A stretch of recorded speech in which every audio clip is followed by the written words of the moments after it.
The PWI 500 was released on Wednesday. Now, it is credible. It's something that you don't really have to put a lot of stock in because not one person makes the list. I think it's a culmination of a lot of people who work for that magazine. Whether you love the list, whether you hate the list, or you're indifferent towards it, which I'm kind of am at this point. I had a lot to say last year as far as I thought Roman should have been number one over Kenny Omega just based on the 2 years both of them had. Beyond that, though, I didn't really have a lot. I don't even remember what the rest of the list looked like last year. I'm going to rattle off the top 20.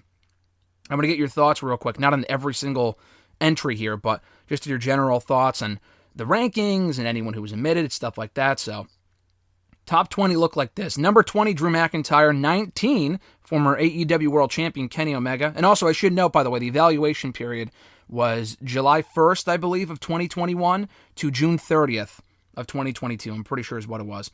So 17, Seth Rollins. 16, MJF. 15, Hiroshi Tanahashi. 14, Josh Alexander from Impact. 13, Matt Cardona. 12, Jon Moxley. 11, Shingo Takagi. 10, Jonathan Gresham. 9 Big E. 8, El Hijo del Vikingo, I think is how you pronounce his name. He's from AAA.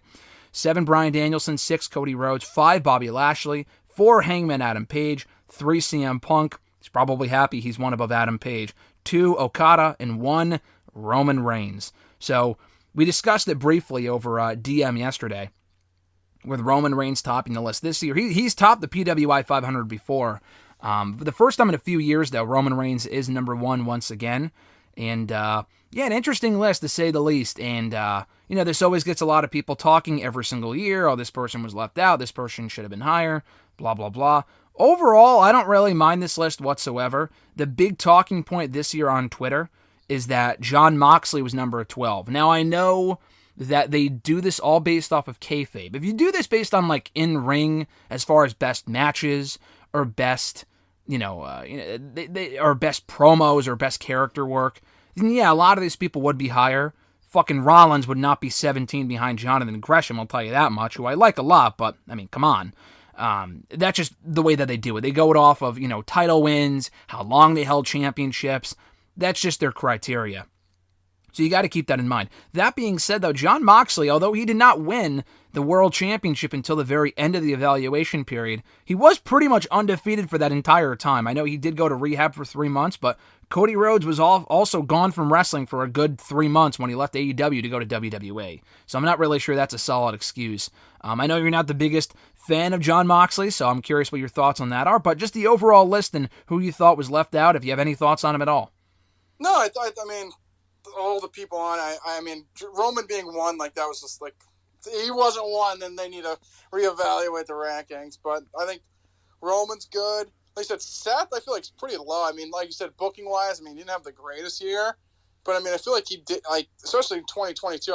He's had amazing matches. He hasn't won a lot, so maybe I guess theoretically he hasn't had any titles and stuff like that. But he's had a ton of great matches in the last year. Like you said, it's not really based on match quality because I feel like a lot of them would be higher. But no, I think Moxley probably deserves to be in the top 10, like you said. He was champion for a little bit, and yeah, he was gone a little bit, like you said, for rehab, but so was Cody. So I don't really know how that kind of equates. But besides that, I really didn't have a problem. But I agree with, like you said, I'm not the biggest Moxley guy, but I think he should have been a little bit higher. Obviously, these don't really mean much at the end of the day, but I think that people have a strong point that he should probably be in the top 10. I think you keep being omitted is not right.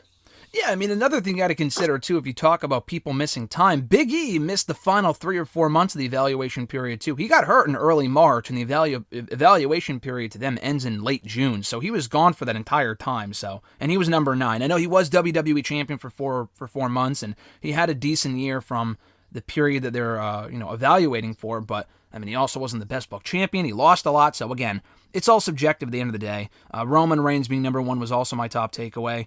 Your thoughts on CM Punk being number 3? I didn't really see an issue with that. I honestly saw next to the Jon Moxley issues that people had there, which I understand, people were taking exception to Punk. Now, obviously, I'm biased as a Punk fan, but even putting that aside, he did have a great year. The guy came back in August, so he missed the first month or two of the evaluation period, but he only lost, I think, 1 match. He got hurt at the end, and he missed the final month. But, the only match that he lost was to MJF in Chicago during this period, back in, I think, February or March. Beyond that, he won every match. He won the championship at the very end. and he had a great year for AEW. So honestly, him being number 3 didn't really bother me. I know Adam Page was world champion for 6 months, but again, this is the thing. Like, if you go off a subjective, like, oh, did he have a good title reign? Then obviously Page would probably be lower than Punk, as he is. But if they're going off of kayfabe stuff, Page was champion for 6 months, so he probably should be higher. But again, at the end of the day, this doesn't really mean that much. Yeah, I mean, I didn't have a problem with it. Like you said, I think he also had a great year. I mean, like you said, I feel like it's so subjective. People are like, oh, like, why is he higher than Page when Page had 6? Page had a good title, had the longer time, like a good title run. But to me, I don't know. I feel like it was very disappointing. I mean, I feel like I'll be dying on this hill. I don't know.